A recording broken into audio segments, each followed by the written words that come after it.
There we go. And Meredith, I am just going to turn it over to you. Okay, so I'm introducing myself, I guess. Hey guys, how are you? I'm Meredith Myers. I'm a library media tech specialist at Midtown Academy, a part of Pinellas County Schools. And I've been here, this is my third year in the school system completely because I actually am a master's degree librarian and I came from a private library I built for 7 years in Tarpon Springs. And then before that, I was in the public library sector. So this has certainly been an interesting transition because when you go into the school system, your job is a librarian, but it's also a tech specialist. So part of the time I'm doing library work, and then the other part I'm doing tech work. I actually do a morning news program here at the school, which is in my office here, right behind the screen here. And then something that's kind of fun at Midtown Academy is we do SIM clusters each semester. And so that's related to why I'm here today. Um, if you're not familiar, SIM is basically school-wide enrichment models where the teachers all decide to pick like a topic or a product, and then the students have a choice to vote on what they want to be in. And then they make their three choices, and then they get put into that cluster. And I've done a variety of different clusters. I'm also a stand-up comedian, so I did a stand-up comedy one year. I did a library one, and then I do have a background in public relations. So I decided to do a journalism sim cluster with my fourth grade teacher, Miss Breon, and we ended up doing a newspaper. And I'll be talking about that a little bit. But my background is pretty diverse. I'm not a certified teacher, actually. Like I said, I am a master's degree librarian, but I have a 20-year career in public relations and marketing. I started out in catering, opening the Tampa Bay Rays Stadium. I've worked at the Straz Center and then Pinellas County Millennium Celebration. And then I moved to New York City and I worked in publicity and public relations, from lifestyle brands to celebrities, walking red carpets, working with Jeremy Renner, Whitney Houston, big stars. And then I was writing as well. I did a one-woman show off Broadway, I produced my own one-woman show, and then wrote a book. Then became a librarian, and then moved to Los Angeles. Still did PR for a lot of things out there, and then graduated with my master's degree in gosh, what is it, 2010. And then there were no jobs for me. So then I created Stand-Up Librarian, which is a combination of stand-up comedian and librarian. And I've been doing that now 15 years, where I do educate and entertain people about the importance of libraries and literacy through comedy shows across the country. And then I launched a fashion business in 2012, which is Stand-Up Librarian Designs, where I make all of my own costumes and products that I sell at my Etsy shop and at my shows. And I have about 80 different literary costumes that I wear. And so I'm a pretty busy person, but what I've always tried to do, again, is to educate and entertain people about all of these fun careers. And even when I leave a career, so when I left public relations, I became a librarian. I still like to write, so I was writing freelance for American Libraries magazine and going to library events and covering things at those conventions and conferences. And then I did write for Creative Loafing Tampa as well, where I would cover literary things around the Tampa Bay area. So I went to the opening of like Universal Studios Diagon Alley for the week and interviewed all the stars and was on the red carpet and experiencing all of that, to then literary food articles. And all of those things, of course, are online. And if anybody wants to look into that type of stuff. And so when I came to Midtown Academy and they had this whole sim cluster idea, and my friend was kind of like, oh, I'm thinking of doing a journalism sim, I was like, hey, let's do that together. And of course, we throw that out to the kids and we say, all right, this is our theme. And they signed up for that. So that we had about 10 kids and we said, we're going to do journalism. Now you can do a newspaper, you can do a podcast. There's just so many different areas that we could go. And they really were excited about doing a newspaper. Now went to school here in St. Petersburg, so I was actually on my newspaper staff at Azalea Middle School, and I had experience in that. And then at Bogosiega High School, I was on the newspaper staff and also on the editor of the yearbook. And so I had experience in that, and it was just kind of fun to be back in that, but on the other side of the table, being the teacher in the room. And so pretty much from the start, using the newspapers that are sent to us. I have the Tampa Bay Times here in the library, which is always available when I get them on Wednesdays. They're here in the library, and certain kids like to check them out. Well, I would utilize that now in this journalism SEM. And I also invited Ellen Clark, who at the time, she's left now, but she was the assistant managing editor over at the Times. And I thought it would be a great opportunity for me to talk about the public relations side and the writing side. But then I thought it was good for Ellen to come in and talk about the other side of that, right? Which is managing all of these different departments and all the different pages and whatnot. And again, part of this SIM idea is the kids need to do the work. The kids show the interest. We kind of give them all the information that they need, but really they are the ones that are creating this newspaper. Now, I'm going to tell you right now, at an elementary school level, this was a big task. Again, I was on my middle school newspaper, and now I understand why my elementary school Azalea didn't have one at that time. I mean, you're trying to get kids to basically write articles, feature articles, and edit the paper without some of them really knowing how to do some of those things yet. Elementary school is from kindergarten all the way through 5th grade, yes. But for our SEM, we kind of needed at least 3rd grade level because we needed kids who could read and who could write paragraphs and also understand the process a little bit and have more responsibility because, again, we were doing feature stories on different things around Midtown. And again, those were their ideas. So Ellen would come in and describe like the different positions of the paper. So we had, you have the editor-in-chief, or you have the writers of the paper that are writing the features, and then maybe you would have the comic strip person the artist of that. Oh, I got the front of my paper right here. And then you have the photographers, and then you have another designer. So our editor-in-chief was also our designer. So he was doing more of the layout of the paper.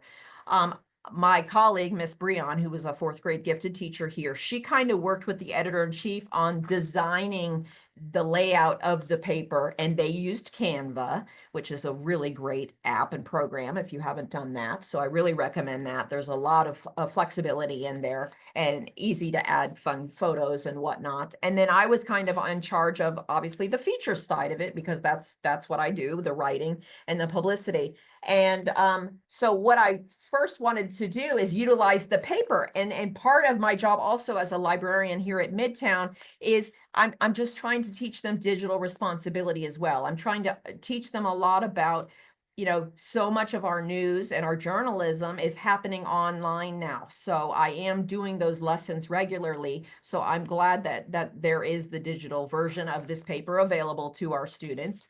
But because, again, visual is such a really good way when you're in the room together with the students, I would use the paper and explain to them all the different parts of the paper. And one of the parts that was really important for me, because, again, I was a publicist, is teaching them the differences between what is a feature article written by a staff member, that has done the research and the interviews versus, say, an advertisement, right? Because again, a lot of people just don't understand what are paid ads and what are actually, genuine researched articles. And that's where I said it's such an important time for journalism. Back when I was a publicist in New York, I'd be working with all these long lead publications like GQ and Cosmopolitan and all of that. And now they're all gone. And now it's just online and whatnot. And some just don't exist anymore. So I just think it's really, really great that the Times is still at least doing a paper version of this at least 2 days a week. And it was fun also just to have a couple students who were kind of artists. They didn't really want to write the articles. They wanted to do like a comic strip. And so in our little paper here, we do have a comic strip area and an advice column. I had a student that really thought, hey, I can give some advice. And I will close with that because that one's hilarious. That's my favorite part of this thing. And I did talk to them all about the different jobs and the responsibilities. But again, because we're in an elementary school, you can't just let these kids run wild. You do have to supervise them. And we did have some photographs that were needed for articles, and of course loaned out an iPad and then let them take those pictures. And I will say certain parts of the articles did require some interviews that maybe couldn't be done in person. They had to be done via an email or whatever. So I would work with them on those a little bit more. So just to show you a little bit of what we did, I will flip through our thing, and it's available online, of course, because I was one of the runners up for Teacher of the Year. And they put my newspaper in there.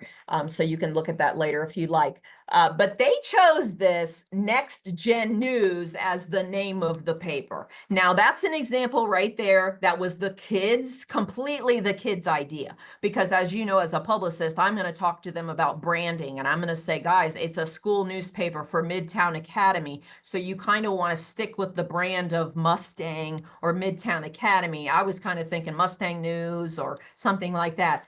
But you know what? They all voted and they decided to do Next Gen News. And so that's when I took a back seat and said, okay, I guess that's what it's called. So that's why it's called Next Gen News. That's what they voted on. And we did this again back in December 2023. And that's a picture of our whole crew right there when we started working on the paper. And we explained what it is. And so we went through with the features department and decided what parts of the school did we want to focus on. And so everybody loves Mr. Hayes, our music teacher. So we did a nice feature on him. So I had a student that interviewed him and took pictures with him. And then we had a new assistant principal that year, Miss Mills. And so she was featured in here. And we love our PTA. I was just telling Jodi earlier, we had our big fundraiser today, which was a jogathon. So I had to switch outfits and everything. But our PTA handles that. And so again, want to always feature all the amazing people, all of our parents that are in the PTA. So they're in here and they handle my book fair every year as well. So I want to give them props. And safety patrols, they wanted to write about, some of them were safety patrols. And they said, we want to talk about how important it is to be safe around the schools. So they had a story about safety patrol. And then our community, talked about student government in here. And then of course, somebody wanted to write about the librarian. They think the librarian's pretty cool. So I was like, great. So that's me in there and shows me doing my job in there. And then the cafeteria staff is featured. And that's where I just said some of these pictures, we help them take these pictures. And then of course, here you go. Here's some games and some word searches, which is in every newspaper, as you know. And then we have this comics section here with some of our budding artists. And here's the advice column here, which I just want to read this because it's pretty hilarious. Someone says, Dear Eamon, I recently tried to skateboard. I broke my arm and have a cast. It would have been fine, but I have a major test. Uh-oh, from Troubled.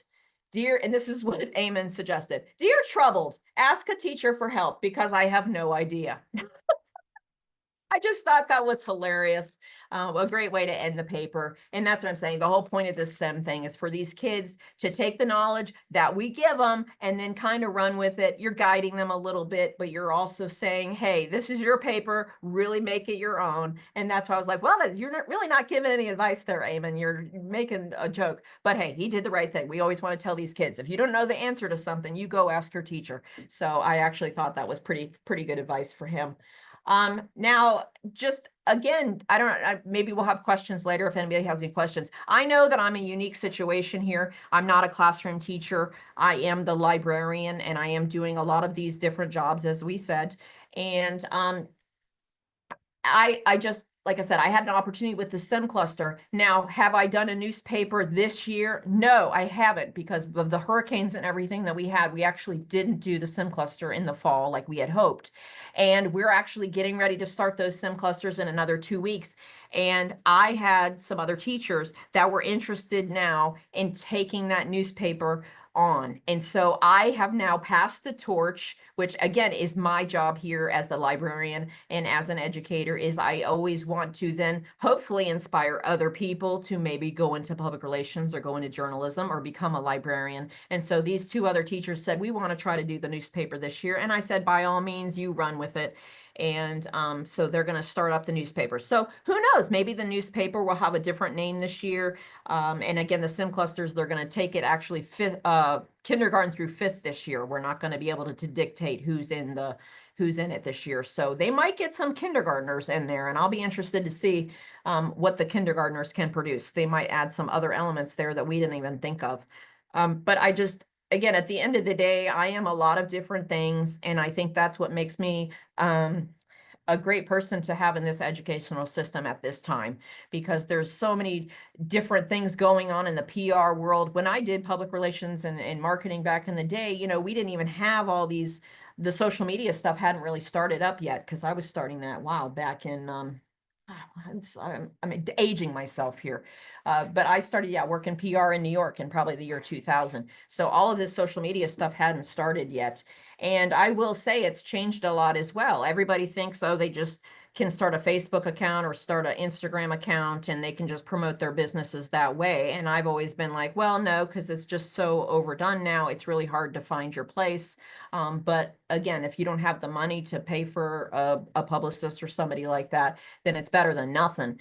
But I just think journalism and newspapers are still so important in the world that we live in today. But that line is becoming just so confusing, you know, with everything going on. And I'm not here to talk about any of those politics or any of that type of stuff. But I think at the end of the day, what we can all do as educators and as teachers and librarians is just, again, to share the information and try our best to say, hey, this is fact, this is research. Before you do anything, you really should research where you get that information from, whether it's from a book in this library or sources online. And again, when you're going online, you need to be understanding of where those places are. I mean, I also had PR clients that were in the search engine optimization business, which is, again, need to be able, a lot of librarians hate Google, but hey, it's there, it's out there. That's where some people go for information, but you really need to understand when you're going to the internet,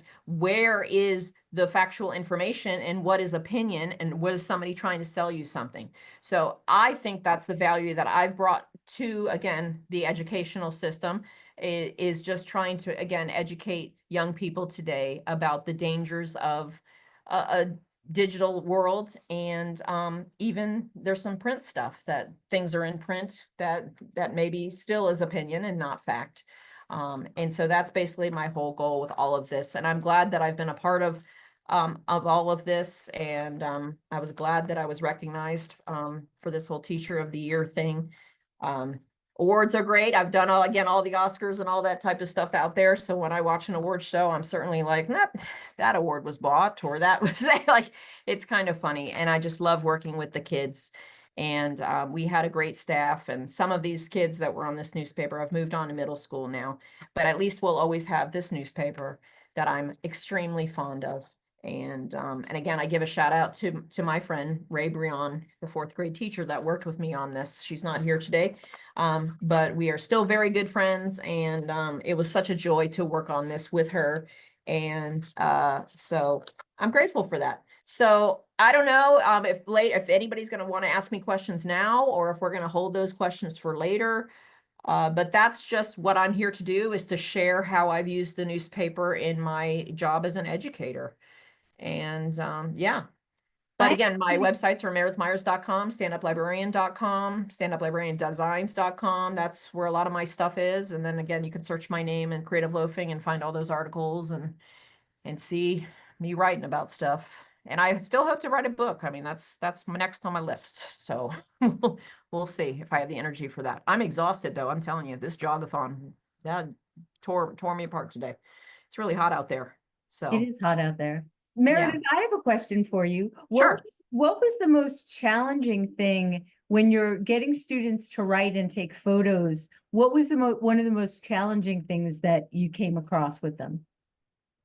Well, I think for us, especially the sim only meets once a week. So we would meet every Thursday morning at 8:45 to 9:45. And then you have limited time with them. So you have about, by the time they get in there and you get them settled, because again, we're talking about elementary kids here, you have about 45 minutes with them. And it's trying to get them to focus. So again, at the beginning, I started with the overview of all the positions and we explained what each position does. And then the next week, they decided on what they wanted to do. And then then it was like, okay, you want to be a features writer. What do you want to write about? Then then they said, okay, I'm going to write about this music teacher. And then I think the challenge for me was trying to, I had assumed that some of these students understood the structures of writing, right? Because when you're writing this first paragraph, you want to hit that who, what, when, where, why in those first couple sentences. And I quickly realized that some of these kids didn't know that information. And I'm not in a classroom, so I kind of, and I have great staff here, so I don't want to say it's anybody's fault or anything, but that's how I was taught to write, and that's why I was capable of doing it from such a young age. But I think a lot of that came down to writing these articles. And I think kids have an idea about a job sometimes. And then when they start doing it, they realize all this other stuff involved. And again, research. I've always said, you can't just make stuff up, guys. If you're going to do a job, a article about the safety patrols, you need to really research not just your friend that's over here working the hallway telling people not to run. You need to be like, oh, what's the background of the patrols? Why do we have patrols? Who's in charge of the patrols? What are the positions? Like I was just saying, the reader the catch people to read an article, you really need to give them all the information there. And what is the point of this story? And that's where I just sometimes feel like, and that's where the dangers of social media really do come in. We're in a fast-paced society and people are just posting a picture and saying something cute, but I always come from a storytelling perspective. Anything on my social media, I mean, it's going to be like promoting something, or I'm wanting to share something I did at school, promoting this event. There's got to be an intention behind all of these things, and I think that's what people have lost. They've lost the intention and the reason why we're doing things. So I was a part of my job was just getting these kids to focus, and that we did this for 10 weeks. And it was a struggle at the end to be like, guys, there's deadlines. And I still think kids today have problems with deadlines and meeting deadlines. Because I do think sometimes in the school system, maybe, I don't know, people are a little more lax about like, oh, you can just like, especially at the library. I'm like, you have this book for 2 weeks and then they return it 3 months from now. I'm like, guys, that was a deadline for you. That's what you need to meet. So. Wow. So does anybody have any questions that they want to ask now?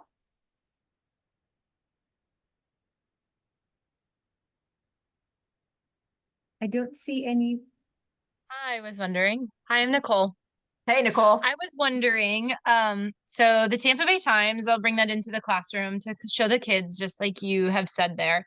And at times, like you'll be reading through it and see that there is obviously adult content there. And so it's easy, like knowing your age level, what you might pull out, what would be appropriate for your students to see. Just based on your school age level, all of that. So I was wondering if you used any other resources to show exemplars to the students of other great kid-friendly newspapers. Well, again, on all their computers, they have access to Sora, which is provided by Pinellas County Schools. And that's why I always say when they have a particular book they're interested in reading that's not available, that's already checked out, I'm like, well, you could go to your Sora account and you can read it online on your tablet. And luckily on Sora, you're also accessible to all these different magazines, and all of those magazines and newsletters and newspapers and things are in this Sora app, which have already been vetted, for those students. So that's what I kind of recommend. And then again, if I'm working one-on-one with the student or with a small group, then I'm able to bring up different places that have already been approved by Pinellas County Schools. We have lists in the library media department of places that are appropriate. Okay. Because hey, we live in a world right now where a lot of people are questioning things. So I'm always backed up before I go out there. I want to make sure I'm sharing things that are not going to be questioned. And again, like you said, this newspaper, yeah, there's a lot of adult content in here and things that's not appropriate for them. I mean, they don't need to see somebody's been killed or whatever. That's like, I don't need to focus on that. So a lot of times I do keep the papers behind my circulation desk. I have a, sign, and then they kind of come to me, and then I make sure I'm sharing, depending on the age of the child, and I know the permissions from their parents as well. So it's just it's the world we live in today. So we just need to take that extra care sometimes to protect these kids. It's too bad that we have to do that. Yeah. I agree. Anybody else have a question? Okay, maybe we'll put you on the hot seat at the end then. I'll be here. Okay. Before Kaylin speaks, I just want to remind you that if your name is not showing correctly, if you could just put your name in the chat so I know who's here, that it'll be easier to do the certificates that way. Kaylin, you are up. Awesome. Do you know how to, do I just hit the share button to share my screen, I'm assuming? I can't hear you. I think you're muted. Sorry. I think you should just be able to hit the share button. Do you see a share button? Yes, I do. Let It should me be green. switch it over here. Okay, there's my Zoom screen. Now, how do I click over? You have to click on the. There we go. Yeah. Is everybody seeing this now? Yes. Okay, perfect. Yay. Okay, well, obviously, I am also here as well to speak about my experience with the Tampa Bay Times and specifically the newspaper and education. So just a little bit about myself. I'm currently a third-year teacher at a Title I elementary in Hillsborough County. I teach fifth grade science this year. When I did the newspaper and education last year, I was teaching fourth and fifth in science. Last year, I was able to obviously be a runner-up for the Tampa Bay Times. I ended up winning our Transformation Network 2, their science award. And this year I was our elementary school's teacher of the year. So it's been a good year for me. So I'm very excited to be here to be sharing with how I've done some of these things into my classroom. So the first thing I want to start with is really the main bulk of what we did. And what I shared to the Tampa Bay Times, which was our two big projects. So I know a lot of times, especially, in education, there's a lot of stuff that we're trying to get in a short amount of time. So adding in these extra things can sometimes seem very daunting. So I really wanted to, when I was doing this, make sure that I was using it to enhance what we were already doing and not necessarily add a whole bunch of extra stuff onto my plate that I knew I wouldn't be able to follow through with. So our big thing that we do in elementary school is STEM Fair. And STEM Fair, because I am at a Title I, we do have, a lot lower of readers. We are very transient. We have kids going in and out. So there's a lot of different accommodations to provide to them. So I do kind of funnel them into topics. And then we use the newspaper to kind of brainstorm ideas and pull research articles and do things like that. So I know, Nicole, you brought up, there's things in the paper that might be valuable to adults, but not necessarily children. So I did go through beforehand and I went through every single newspaper and kind of pulled out the bigger things that I really didn't need them seeing, because they were just using this to brainstorm and see what's going on out in the world. And then pull that into their project. So I did kind of do a little bit of editing in that way. STEM Fair, they use them, like I said, to brainstorm topics. So they would see, pictures of, let's say, balloon garbage or the Gasparilla garbage in the river. And then that would make them think, oh, that's something I want to investigate. So they really use that to come up with a lot of topic ideas. They use that to see what then other people were saying about these ideas. Obviously, the articles that were written, they were using that as information. And then also in science, we talk a lot about evidence. What is your evidence for this? So they were able to go back and point out, oh, here is where, I found my topics, my ideas, why I came to this conclusion, why I wanted to do what I did. So STEM Fair was a really, really big one. After STEM Fair, I just named it Community Outreach. That was the name I came up for it. But I actually got a splash grant through Southwest Florida Water Management District. They put out a grant every year for water conservation. So if you're doing, a field trip or a project about water conservation, they will, allocate funds to you. So we then took those projects and the ones that were based around anything with water conservation, the environment, anything like that. And they were actually able to then use that for the splash grant things, come up with how can we help the environment? What are the different environments? Just basic level, it's elementary school. So very basic level things, obviously the articles are written at a higher level. So they're really looking at those titles, the main ideas, pulling that stuff out. Which kind of goes into, well, here's pictures. Let me pause for a second. Here's pictures of what we did. So this was a STEM fair project that they put together. So you can see they have the article here that they were referencing that they got their idea from, or who they wanted to help, or someone that had already done it. And then all of their science things that go into it. So we talk a lot about making a real world connection, which is why I love the newspaper so much, because they were able to see all the different ways that science was used just in a normal, everyday, regular setting. A lot of times, elementary kids, when you say science or scientist to them, they automatically are thinking like a doctor or an inventor or someone in a lab. And really, science is everywhere all around them. So the newspaper gave them a great way to see that. We talk a lot about the similarities between how you write an article and brainstorm an article and find your research and, come up with how you want to plan it out in alignment to the scientific process and how those kind of line up together. So they were, again, able to see that hands-on, okay, science doesn't have to be just, me working with plants. I can use science if I want to be a journalist or if I want to be an athlete. So all of those different things kind of coming together. And then in the middle here, we have one of the water conservation ones, and then one of the community outreach ones, which were projects inspired by how they could help out their community. So we obviously have a lot of homeless in the area. So that was a big topic that everyone was really interested in. Same with the hurricanes, something as simple as what container should I use to keep my food the coldest if my power goes out?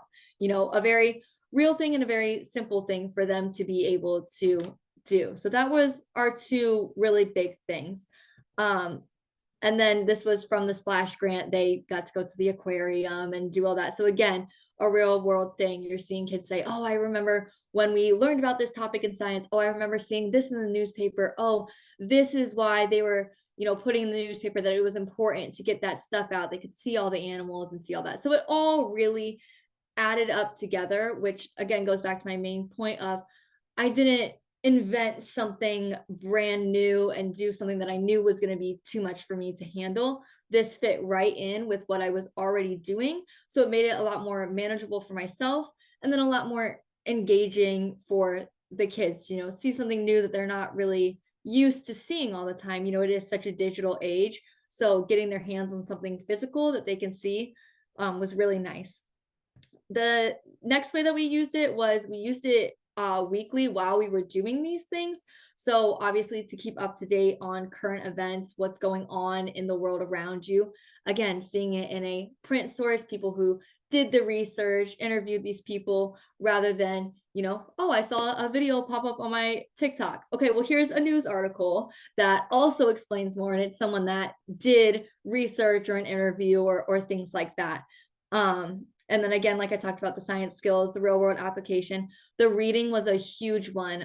Obviously we have low readers. So working on those reading comprehension skills, seeing the text structures. Oh, we talked about text structures. Here's a photo, here's a caption to the photo. Here is the title and the subheading and things like that. So even though I am solely teaching science, there is a lot of reading that overlaps with that. So it's really good to put those together. And, I had them in little groups the one day and I said, okay, just go through, the newspaper pieces that we have out, read through it and they do stop and jot now. So they read a little paragraph and they write a note about what that paragraph was about.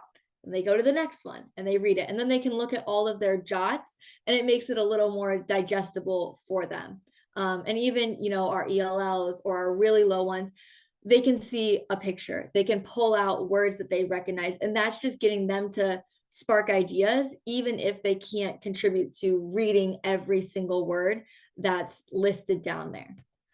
And this is just showing some of the, weekly things we did. Obviously, we did the research that went with it. The weather was a really big and fun one. Obviously, that goes right in with science. So getting to pull those weather reports and lining that up with what we're teaching and seeing in the classroom and our little tools, that just, again, sparks a great conversation, about the alignment, the real world, like, hey, you can actually do this when you grow up. It doesn't just have to stop at 4th or 5th grade. And then obviously the brainstorming for the topics. You can see they have like little sticky notes here for main ideas that they pulled out, or stars by articles that they, really wanted to go back to or were interested in, and things like that. And then this year, this is something new that I'm doing, is I have started to pull from online. In the NIE online, they have, under weekly lessons and then lesson plans, they have little they're like short little articles, and they usually have a sentence prompt at the end. So I actually took those. I came up with my own prompts. Some of them are drawing, writing, songs, activities, all of that kind of stuff. And we have started using them for morning work, transitions, and early finishers. So that's been really nice. They have them. I, kind of go and compile as many as I can find every so often and give it to them. That way they always have something to go back to.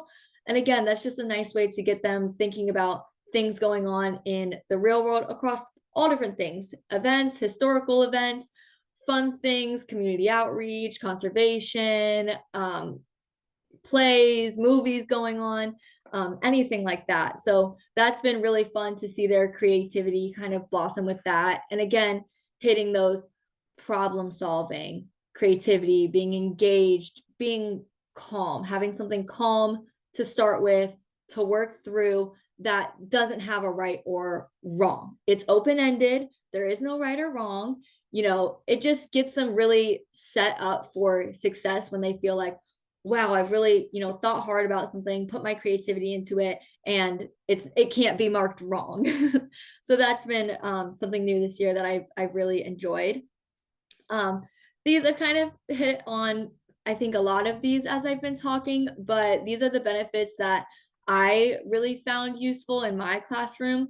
So obviously, getting them to think about their community. So those problem solving, the environmental issues, motivating them, seeing big figures in the newspaper that look like them or have interests like them, and really being able to see, wow, like this person did it. It is achievable. This is a person just like me, or a student, or somebody in the community that I can actually reach out to and relate to. And then obviously, getting them engaged, finding things that are applicable to them and their interests and all that, which kind of goes into connection. Like I said, those real world examples are huge. I'm pulling from that all the time to try and link all the stuff in their brain. So, we have examples of a lot of my standards we find in there. When we go through force and motion, we talk about roller coasters and cars, and obviously now we're in weather and climate and environments and all of that kind of stuff. I've been able to find in the newspaper and really pull from that and show them how that links together.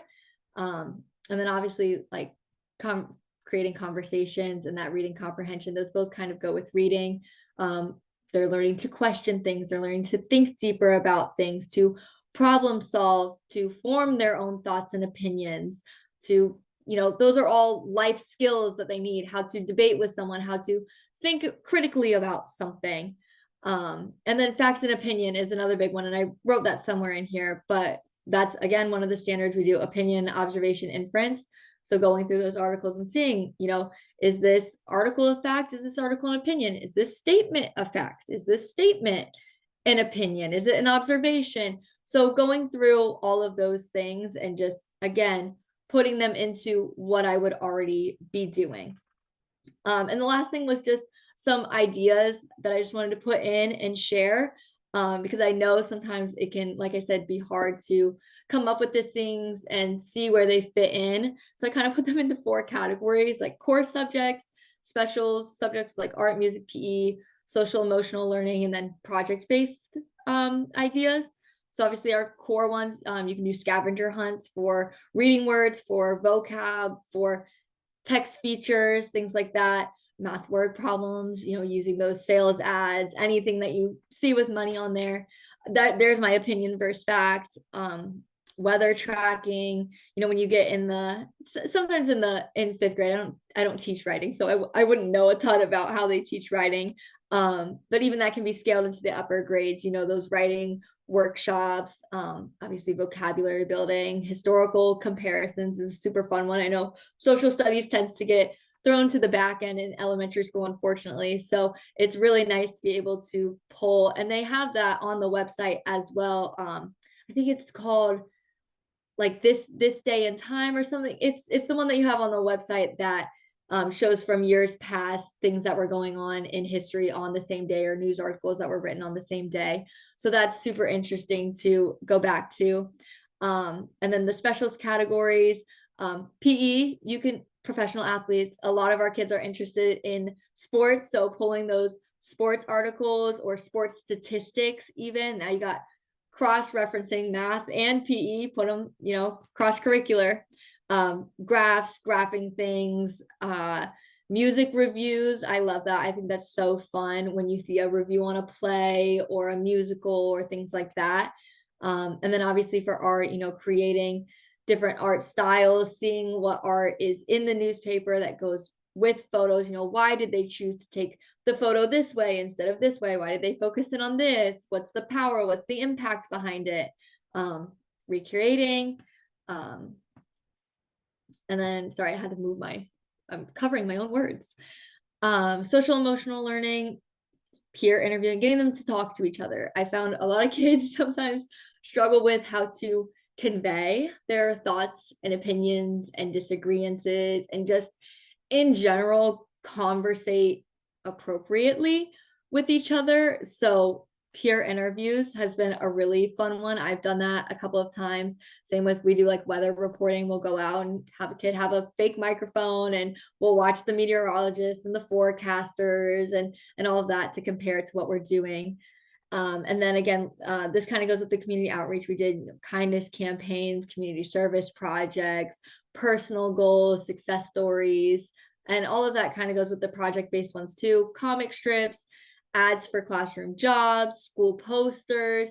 I thought this one was interesting. I saw this somewhere, news trading cards. So finding a notable figure in the news and making a trading card for them. So their picture, some facts about them and their story on the back. I thought that one was super cool. And you can do that with a lot of things. If your trading card is about fish, here's your article about what this fish is, and on the back, why conservation is important from, the newspaper. And the last two is something I touched on already, those news reports and weather segments. So the last thing I want to leave with is a nice little quote. Martin Luther King Jr., we're in Black History Month, so I thought this was the perfect quote, not only for February and Black History Month, but just, what I've spoken on in general is you don't have to see the whole staircase, you just have to take the first step. So even if you don't know what the outcome will be, or you're worried about the outcome, just taking that step to at least try and implement it into your classroom, see how it goes, build on it from there. It might turn out to be something that you really enjoy and really end up loving and doing. And obviously you can always tweak as needed, but just taking that step is really great. And that was all that I had here. Does anybody have questions? I'm curious. I in my spare time, I teach adults, and they don't know how to conversate either. They spend all of their time texting. I was in a room once with teenagers where they were talking to each other by texting. They weren't actually doing that. So do you find that starts younger and younger? Yeah, I mean, it's kind of like a double edge. So really, I've seen that the main problem I have is when you don't agree, they're listening just to respond. So they're really not listening. They just want to get their point in and they want to say what they have to say. So giving them those guides on, we have prompts up in the room, like, if you agree, here are some prompts you can start with. If you want to add on, here are some prompts you can start with. If you want to disagree, which is a big one, they get really invested in their own belief and idea and opinion, or some of them genuinely do believe that what they're saying is absolutely 100% true. And when someone challenges that, we talk about, there's a respectful way to disagree with someone or to ask a question to someone, and then there's obviously a disrespectful way to ask it, just to challenge them. And unfortunately, what I see happen a lot is, even if something's being questioned in a positive and genuine way, it's taken as a personal attack and an assault on you and what you were thinking, and, oh, well, you think I'm dumb, oh, well, you this. So really working through that to say, okay, not everything is a personal attack, let's take a step back. Does it make sense that she would agree with you? What do you think? And so just those prompting questions to kind of get them to think more about what they're saying. I do try a lot of the time, because with the kids, they have all this new slang that they want to throw in. So I do try and gently correct that. So if they say, oh, what did they say the other day? Like, just grammar. So they're like, oh, what is you doing? I'll just be like, oh, what are you doing? And they're like, oh, what are you doing? So just, they don't even catch it most of the time. They just kind of like to repeat what you're saying. So building that in has been really good. And they every year I see them drastically get better in just their ability to conversate. Do you think that reading the newspaper helps with their speaking skills as well as their reading skills? Yeah, I think it helps, again, because it's getting them, it's like I said before, it's not a strict yes or no. It's giving them an open-ended thing to talk about, where there is no, if I get it right or wrong, or, what I thought about it, you didn't think about it, there is no right or wrong. So that gives them the opportunity to express their thoughts and feel safe about sharing their thoughts, which then is helping those conversation skills and those analytical skills, and even, their reading skills and things like that. So I do think it helps, because it gives them a calm and safe and fun thing to talk about, where they aren't really so caught up in, am I going to be right? Am I going to be wrong? I need to be right. Right. We live in a world where everybody needs to be right. Yes, and that's what I'm trying to steer them away from. Like, Yeah. it's okay to be wrong sometimes. It's okay to change what you were thinking when you get new information. Anybody else have questions? You guys are all tired today, huh? Okay, well, thank you so much. I am going to, instead of showing you my PowerPoint, I'm going to talk a little bit about our website for newspaper and education, because Kaylin and Meredith talked a lot about print, so I'm going to talk a little bit about the digital stuff. I appreciate the fact that you're using our lesson plans. That is wonderful. I am going to, let's see if I can figure out how to share my screen without breaking anything. Oops.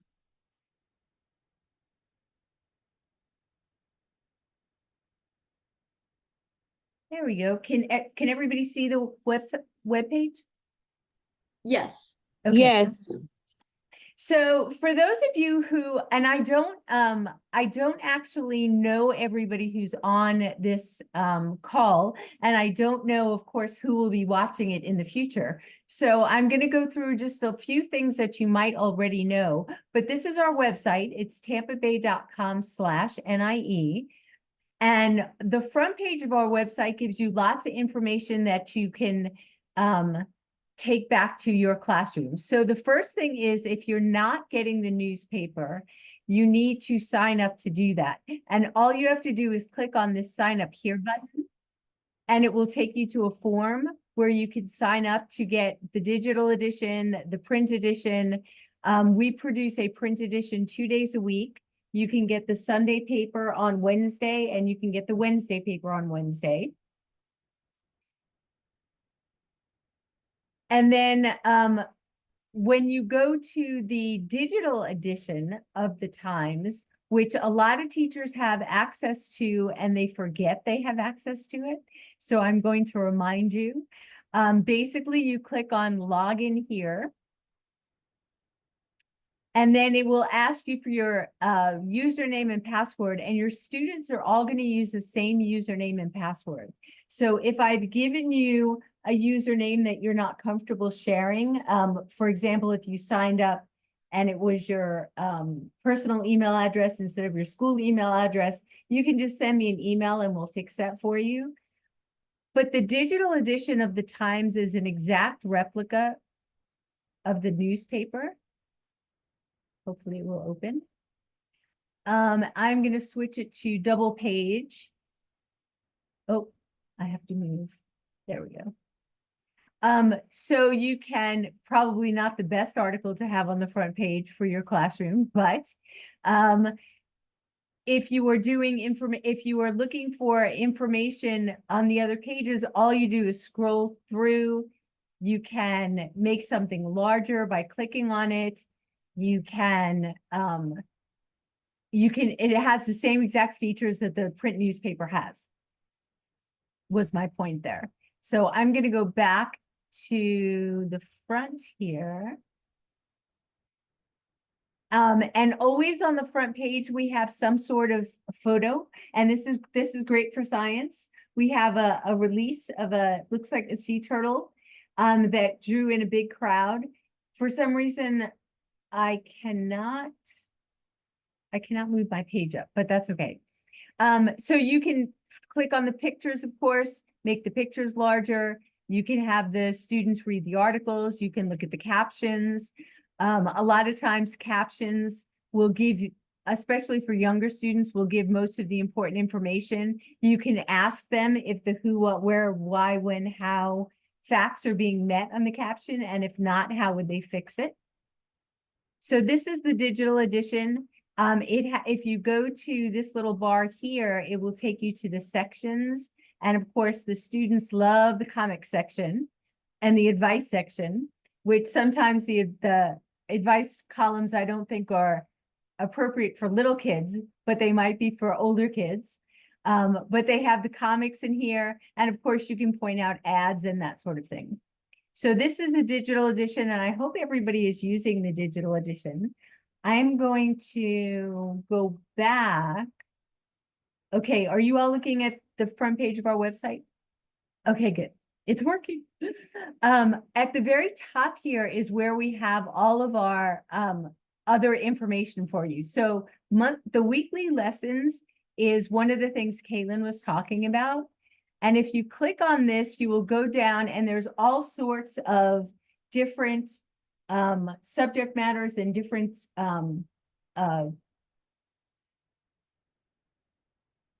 I can't think of the word I was just going to say, but they're all different subject matters and they're all different age levels. So using the news lessons by grade levels is the prompts that she was talking about.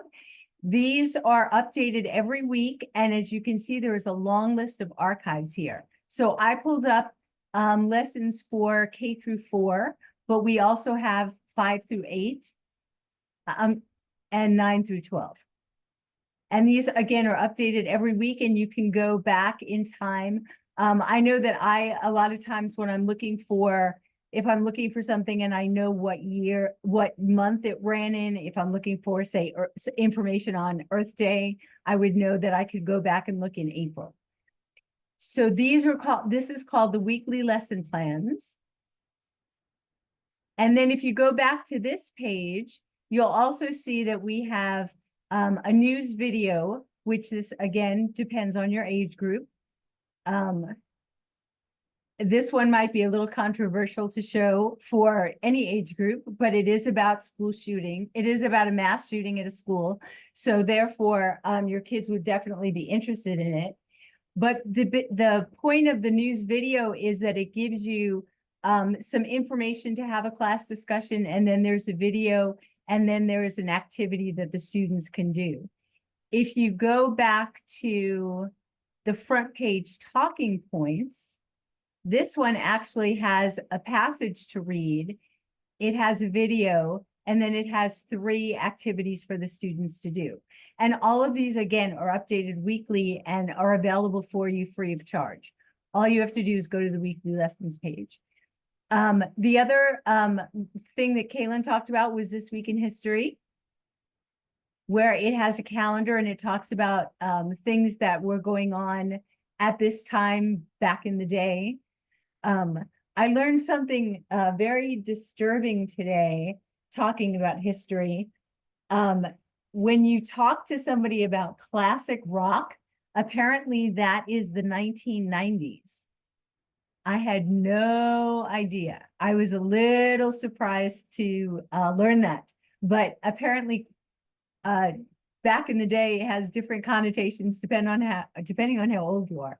And I'm giving away my age, but when I think of classic rock, I think of 60s and 70s. So that's actually kind of funny. But these all have, again, these are updated every week.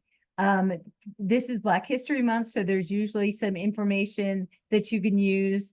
There's some information about Valentine's Day here. And they're all things that you can use maybe for bell ringer activities or just to get your kids writing in a journal. You can give them a prompt, that sort of thing. The other thing that we have is cartoons for the classroom. And if you're teaching high school, this is a great tool for you. The students do need to be able to interpret cartoons. Let's go back. Here we go. This is, of course, talking about the plane crash. Again, you know your students and you know what subject you're teaching, whether or not you feel that this is appropriate for them. They're always going to be political in nature because they're political cartoons, but you can also use, this is not going to let me go back. There we go.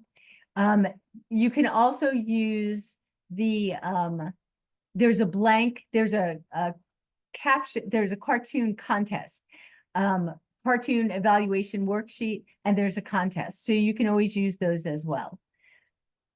And then I'm also going to point out the vocabulary. There's a little vocabulary generated quiz here. It goes to elementary, middle, and high school. Atmospheric is a great word to talk to students about. You can use that, have them look through the newspaper to see if they can find something that focuses on the root of that word or the actual word. And then we also have the last thing I was going to show you is Last Week in the News and Headline Geography. Both of these have little quizzes. So you can, Headline Geography, this is a tough one, but it will give you a map and then it will ask you 5 questions about the location. So you'll have to kind of know your geography. It's a tough one for me because I am an English teacher. I am not a geography teacher. So therefore, it's a little complicated for me to do that. But there are 5 questions that the students can answer. And then you can name a country and search for a different geography topic. So that is all under weekly lessons. We also have our curriculum, which is broken up into different subject areas. And this is basically our NIE special section, special tabs. But we also have some teacher guides, and I wanted to point out the teacher guides to you because they can be very helpful. If you go to language arts and you scroll down to the bottom of the page, we have using the newspaper teacher guide that has 80 lessons that you can use with your students, different ways of using the newspaper, everything from elementary to high school. And we have them broken down. I have, let's see if I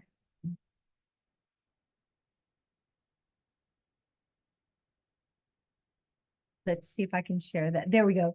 I wanted to just show you that if I can get there, yes, that we have all the standards listed with each activity.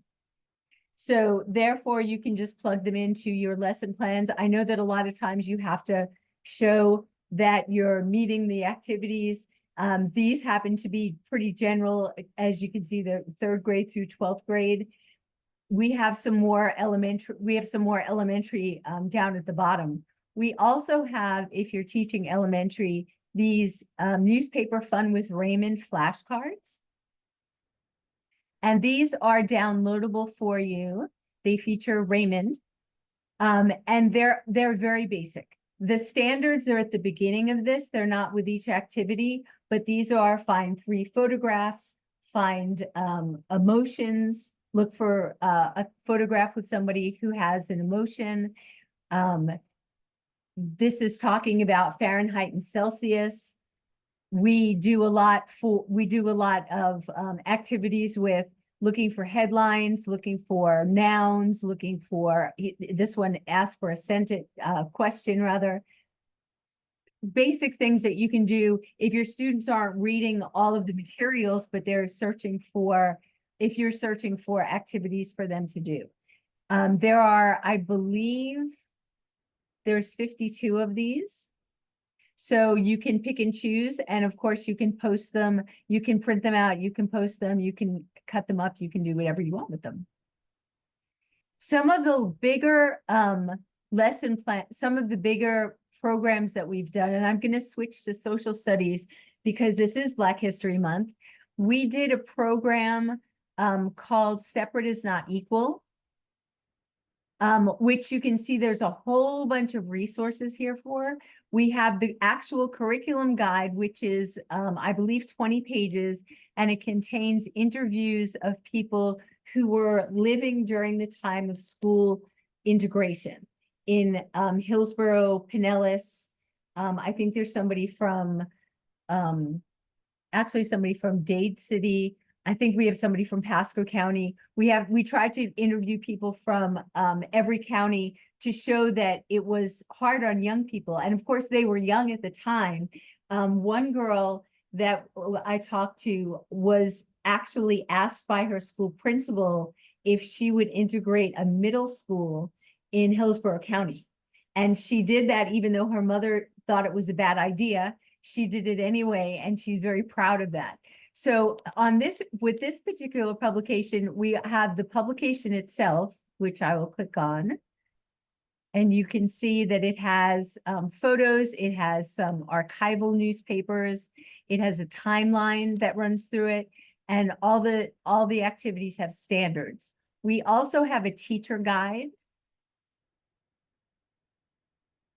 which also includes the standards, and you can go through that as well. Actually, the standards are listed at the beginning and as with the activities. This was geared more for high school and middle school students. And then we also had additional interviews that I did with some of the people in the community who were integrating schools. So a lot of times when you go to these, when you go to the curriculum supplement, you'll notice that there's additional materials that you can download. If there's anything that you're looking for specifically, you can reach out and I will be happy to help. I used to tell people that we have lots of print copies that we keep in storage, but unfortunately, most of them were destroyed when our building got hit by the crane in Hurricane Milton. So some of these I do have some copies of. I do have some copies of Separate but Not Equal. Our newest publications are the genocide publication, which is geared for high school. We did a program, a health and fitness program in Hillsborough County called It's Hot Out There. We do have copies of that. It's basically talking about how to stay safe when it's hot outside. There's also a teacher guide for this, and this publication is also in Spanish. So when you go and you look at these, you can see where what other information is available to you. And then the other new publication we have printed is under science, and it is the Pinellas County Recycling publication called How to Recycle Right. And this is also, oh, thank you very much. as Meredith is showing that, we have copies of that in print as well. I have some at my house I can send to you if you're interested. Even though we've done, we're working on a Hillsborough County recycling publication right now, and also a Pasco recycling publication, but most of the information is interchangeable. The difference is that each county has rules for what you can put in your recycling bins. But as far as knowing how to recycle, you can use them in any county. I believe the Hillsborough and the Pasco one, I believe they're both coming out in the next month or two. We also have some older publications on here that you are free to look at. It will tell you that it's not available in print anymore.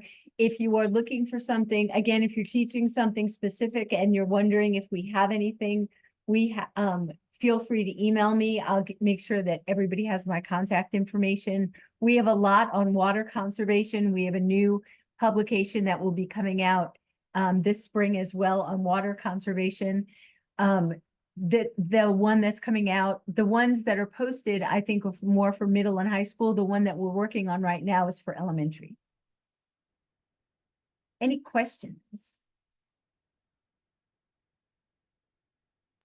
So I have a question. Yes. I teach in Pasco County, Yes. and my kids, I've been getting the newspaper, and my students never knew what a newspaper was until, I recently got it, which, I mean, I understand because we're living in, technology world, and, I was, 80s baby. So, like, I know the newspaper. How do I get my students involved in the newspaper, and getting them to, really be enthusiastic about it? So you're saying they're not enthusiastic about it now? They are not. They have like no desire. I teach the EBD kids, the SPP actually, 9th through 12th grade.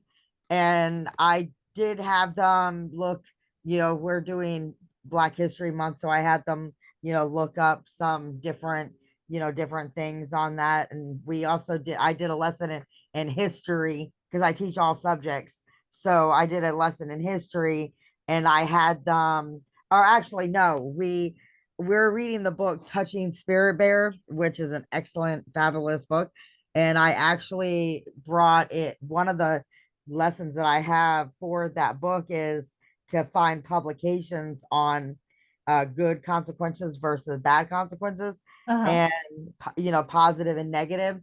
So I had them, research, in the newspaper, but they have no desire at all for the newspaper. And, I love the newspaper. I've, grew up with the newspaper, and I love it. And, I would love to share that with my students and get them more and more involved.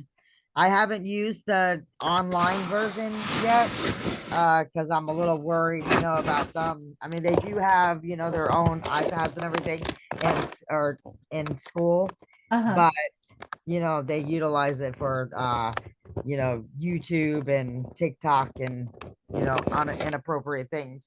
So I kind of keep them away from the computer a little bit. I mean, they do use the computer because we're on a platform called Apex, but I really want to integrate the newspaper into my lessons. So I'm going to give you my perspective, and then if Kaylin and Meredith want to share their perspective, that would be great. As I mentioned earlier, I teach, I'm an adjunct teacher at Hillsborough Community College, and my students come in not knowing what a newspaper is. They get their news from TikTok. Yes. And I force them to use the newspaper. My students are college students, so I do have them use the digital edition, but I give them specific prompts that are focused on what we're doing in class. So, and I'm blanking on an example, but we read, if we're reading in my English 2 class, in my Composition 2 class, if we're reading a story that has to do with people being treated badly or women's rights. I was just thinking we were reading recently the yellow wallpaper. One of the things I'll have do is I'll ask the students to go in the newspaper and find a current article that pertains to that subject. In my English 1, with my English 1 students, they're doing more essay reading, and I usually have them look for analyzing photos, analyzing advertisements, who's the advertisement targeting, that sort of thing. They also love, it seems that you know, looking at the advice columns is popular among adult students as well, and they like to look at the advice columns and give their own interpretation of that. So I think maybe if you give them some specific prompts, and I can help you with that, that might help engage them a little bit. Meredith and Kaylin, do you have thoughts about engaging students? Again, I always try to make things fun, always, because I'm a fun person, and I don't want my day to be boring. So, and I always try to meet kids where they're at, right? So we do have kids that are, you know, they, like you said, they're on the TikTok. They want to be rock stars or rap artists or whatever when they grow up. So I've used my experiences in PR and working in Hollywood and all this stuff.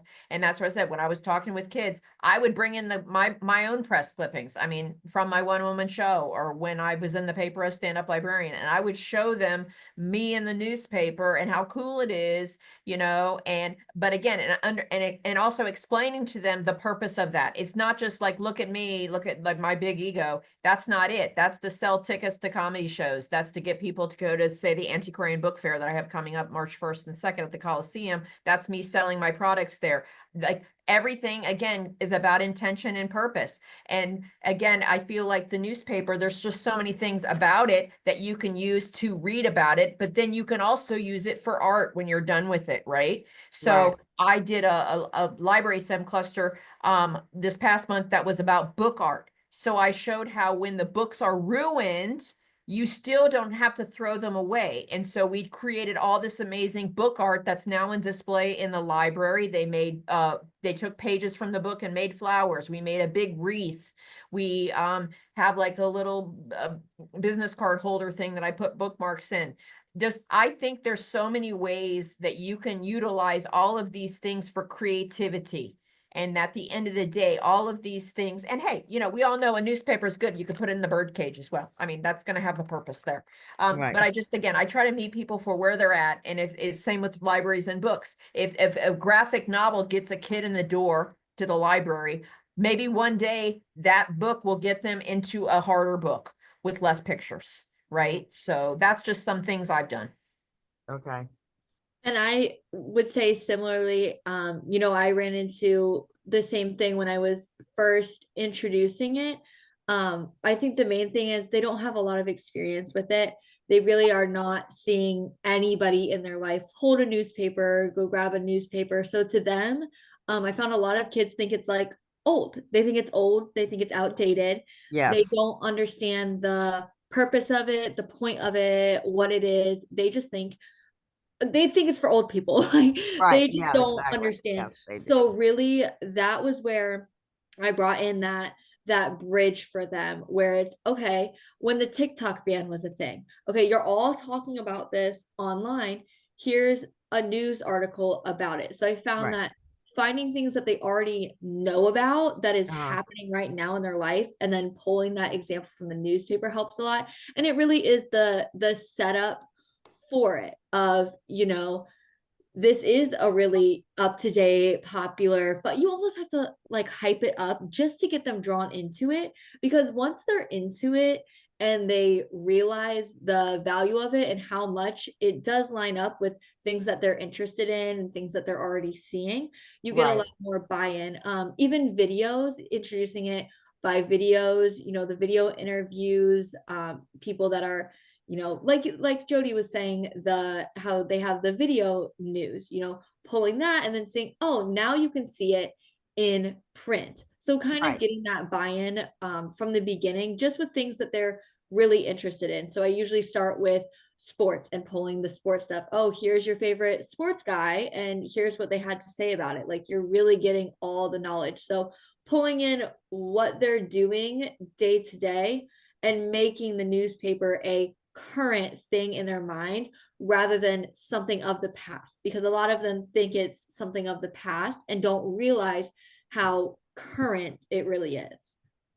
And I would also say to that, balance, right? I teach the kids about balance. It's not that Kindles and Nooks and technology is bad. It's all great, but you have to be responsible with it. And that's from me. We learned from the hurricanes. I live on the beach. I got hit really hard from the hurricanes. Guys, you're out of power for a while. You can't get on your computer. You can't use your phone. You can't charge it. Guess what? If the book is not completely destroyed in the water, I mean, you can read a book. You can use a newspaper. We need to learn to balance all of these things. And I tell the kids all the time as well, again, going back to the digital responsibility, it's okay to be on tech for 30 minutes, but I want to see you reading for 30 minutes. And then I also want to see you going outside and playing outside and exploring nature for 30 minutes. And that's where I just think you have to meet people for where they're at, but you have to guide them a little bit too. And I'm a little bit older. I'm old school. I like a print. I like a book. You know, I like that. But my excitement for it, my sharing my knowledge, and oh, look at me in the paper. I mean, it's maybe they don't care about it, but it's an example of just how somebody's doing something differently. And then they're showing me this game or they're showing me a TikTok, you know. That's how you kind of work together. You show the stuff that they like, I show the stuff I like, and the next thing you know, we're all working together. And that's what it's about, just all really sharing with each other and just coming together as a community. Those are great points. Thank you very much, both of you. I always appreciate hearing how the teachers in the classroom deal with it. We have some teachers who say that the students love the newspaper so much that they want them at the end of the day. And then we have others that give you that exactly what you said, that it's for old people and it's not current, and they think it's just about history. Yes, my I'm sorry, go ahead. one student says, you know, I'm not a grandpa, Miss Boyce. I don't read the paper. I'm like, well, it's not really, it's not really for old people. It's for everybody. And, you know, I do like the scavenger hunt, and I was kind of doing that, but taking, you know, what I'm teaching and putting it into real life, you know, and having them just find, you know, like, you know, an article on like positive things, anything positive, you know, so they, you know, I had them cut it out, and, you know, so we talked about it, and you know, I asked them those open-ended questions, and, you know, so they did really, you know, they did really good, you know, they did really good with that. So I'm hoping to, you know, we only get the paper on delivered only on Wednesdays. So, you know, it's just a once a week, so which it's okay. You know, I keep it, you know, I keep all the publishing and the copies, you know, and I've been trying to utilize those more into, you know, the classroom lesson. Cause I mean, I try to teach them, you know, there's the fine line between the SBP and Gen Ed, you know, because they have IEPs and everything, but they're on regular state standards. So it's a very fine line, you know, so I try to make it fun. I try to incorporate it. You know, I'm fun. I love music, and, you know, we listen to music, you know, and the paper, you know, if I see something in the paper, you know, we'll talk about it like right then, you know, so I'm really excited about this. I've been teaching for a while, but this is my really first year that I've really got involved in the NIE, you know, and I'm really looking, because I think, you know, the future is technology, you know, and to be able to grasp, you know, out that, and they need these skills, you know, because they do sit in front of TikTok all day long, and they're on Minecraft and Call of Duty, you know, and that's all they do at home, you know. So if I could bring it, you know, it out in class, you know, that's an accomplishment. Absolutely. Absolutely. And one of the things Kaylin said earlier, I think Kaylin said it, maybe Meredith said it. You were talking about the analyzing photos and why the photographer took it from this angle and that sort of thing. All they do is look at TikTok and Instagram. So they're looking at photos all the time anyway. So getting them to look at them in print is kind of a natural progression.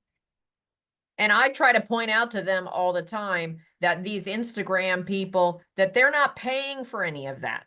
Like I always try to give them that is a product, that is called a product placement. I mean, as a publicist, I used to get free stuff for years sent to me because they wanted me to give it to my celebrity client to carry or hold or whatever. And that's why I just always try to explain to them, nothing is what you think it is. Like these are all everything. If you just watch like an award show or something and how many times they change outfits, it's all branding, it's all marketing, it's all planned.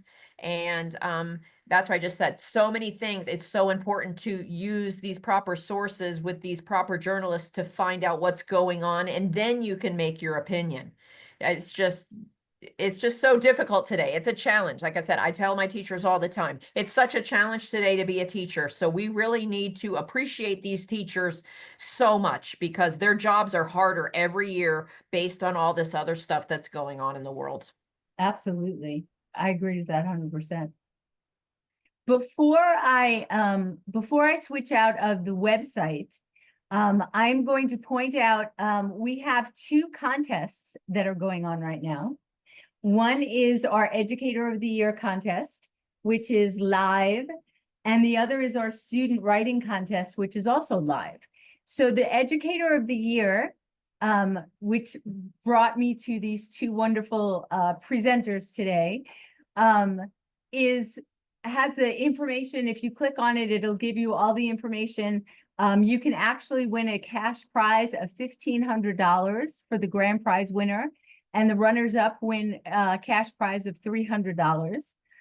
And that is, we changed it up a little bit this year. Sorry, my glasses are not cooperating with my computer screen here.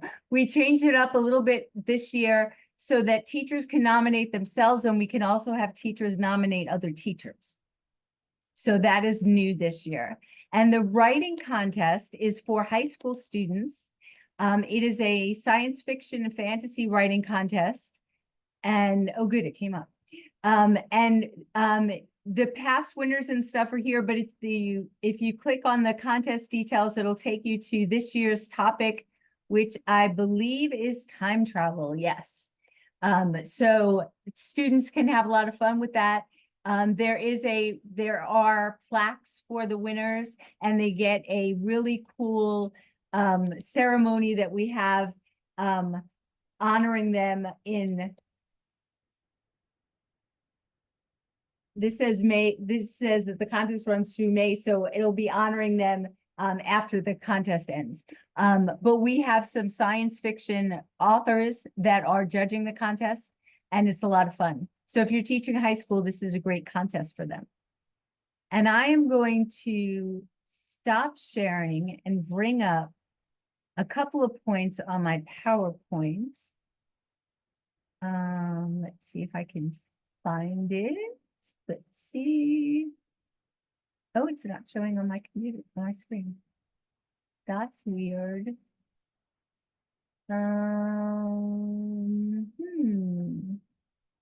Well, oh, there we go. There we go.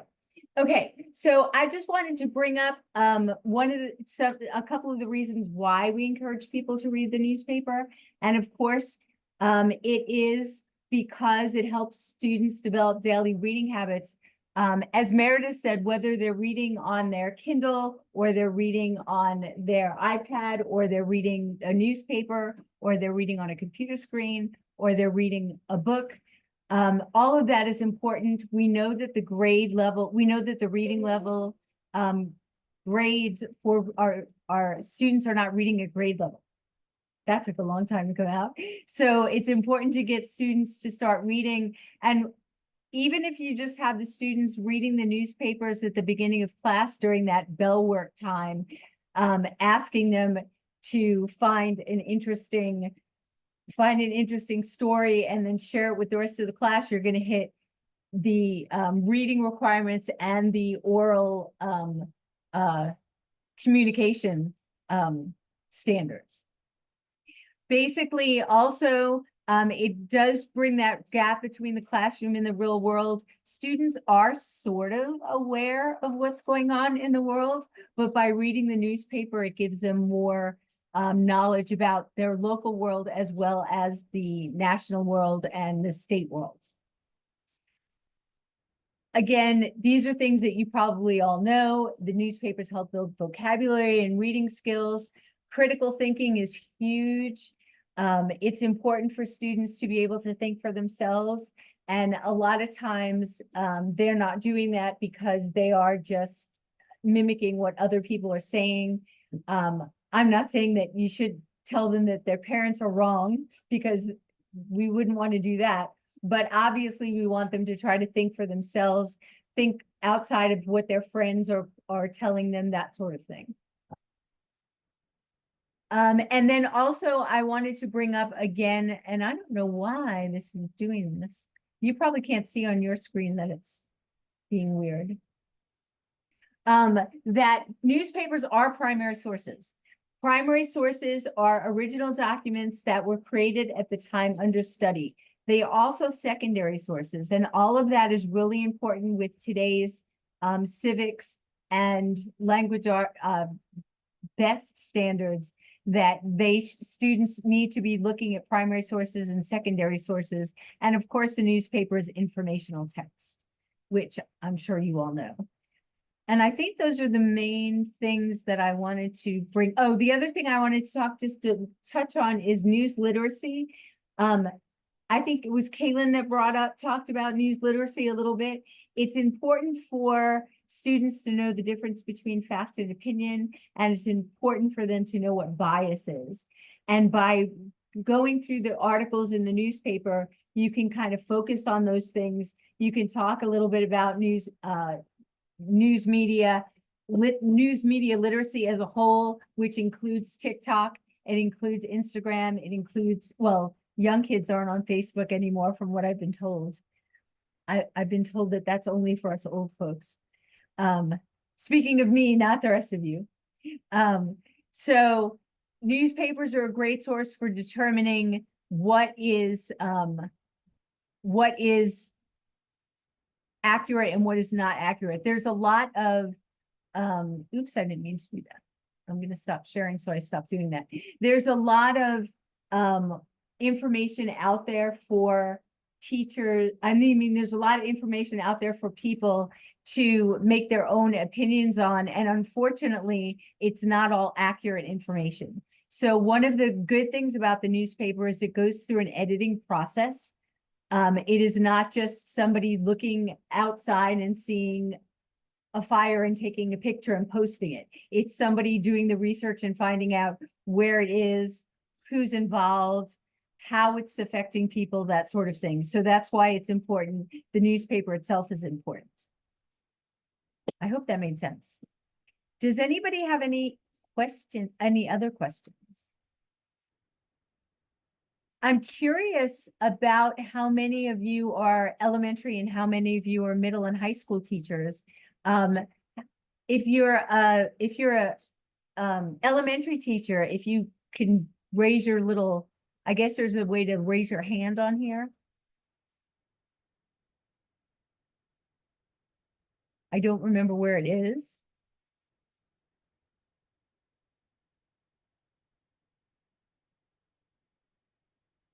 Nobody figured it. Oh, here we go. Okay. So we have a couple of elementary teachers. Are the rest of you middle and high school? Let's see. If you're middle and high school, raise your hand.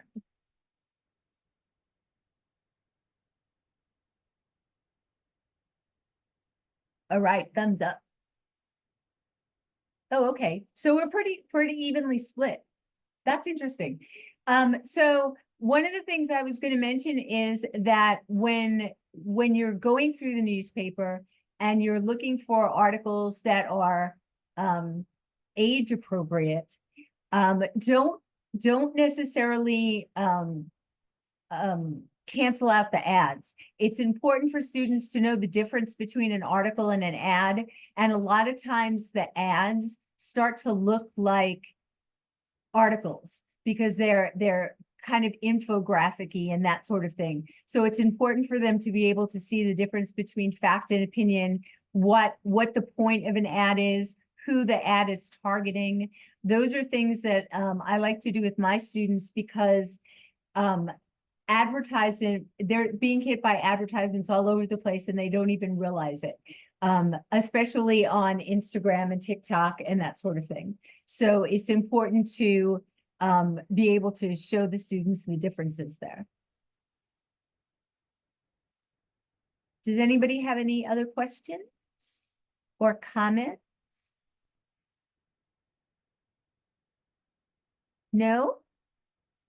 Well, in that case, let me just give you my,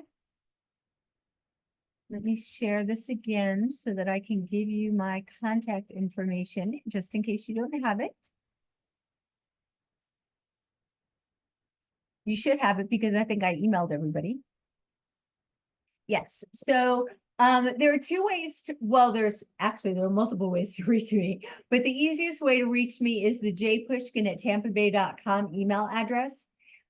We also have an order at nietampabay.com address, which I ask teachers to let me know if there's any delivery issues. That one is usually checked by some other people. So if you are having any problems with your deliveries, we had a school the other day, for some bizarre reason, our driver thought it was a good idea to put them in front of a locked gate so that when the gates open, the newspapers get run over when the cars come in.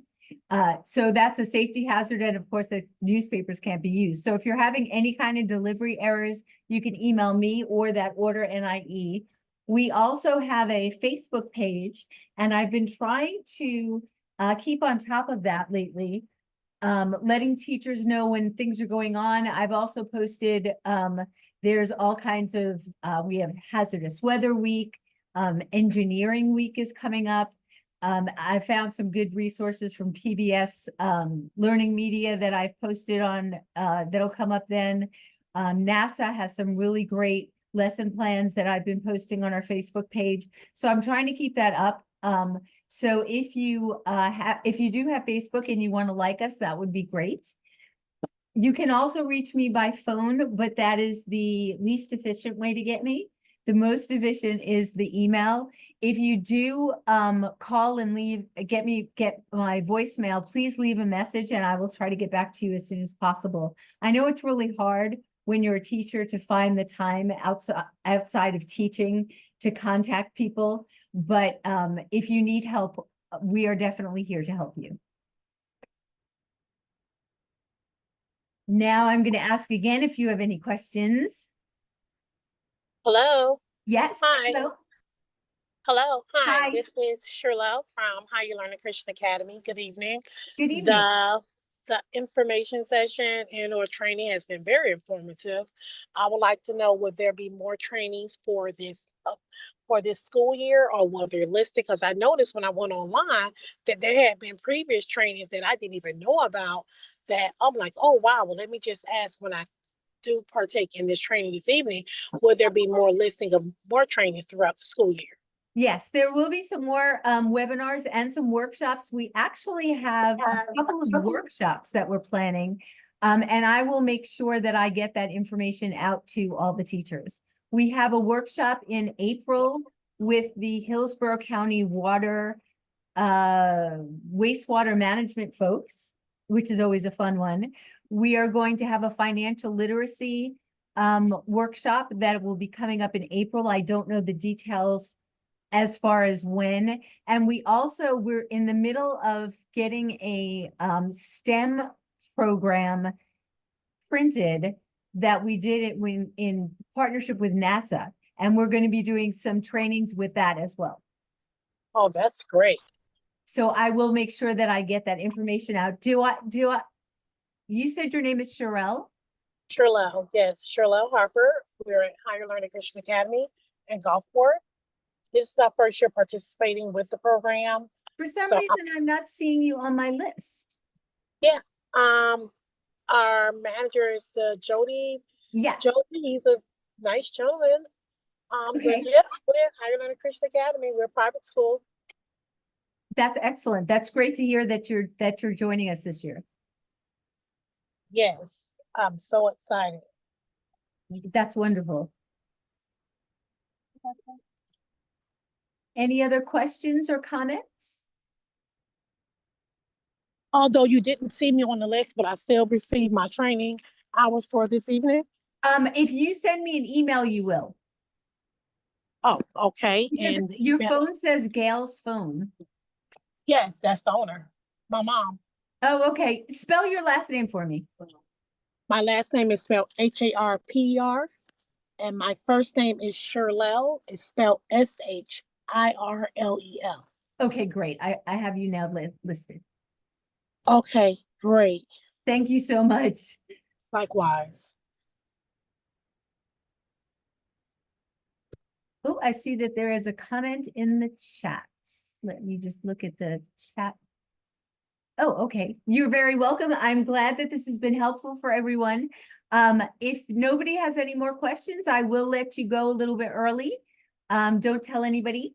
I know that it's been a long day and some of you have been running around the track. But it's been kind of a long week. I don't know that everybody has off on Monday anymore. Pinellas County Schools does Hillsborough? No. So there's no long weekend. So Thanks. we actually, I'm in Pasco and we actually have a 4-day weekend. Oh, you do? Yes, we're off tomorrow and Monday. Oh, congratulations. Yes, so Pasco's trying to integrate, like the 4-day weeks, maybe.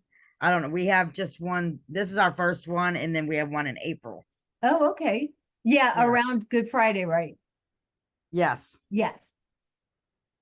which Excellent. kind of takes away from our Easter, I think, because Easter is a little bit early this year. So Easter and Good Friday coincide with everything.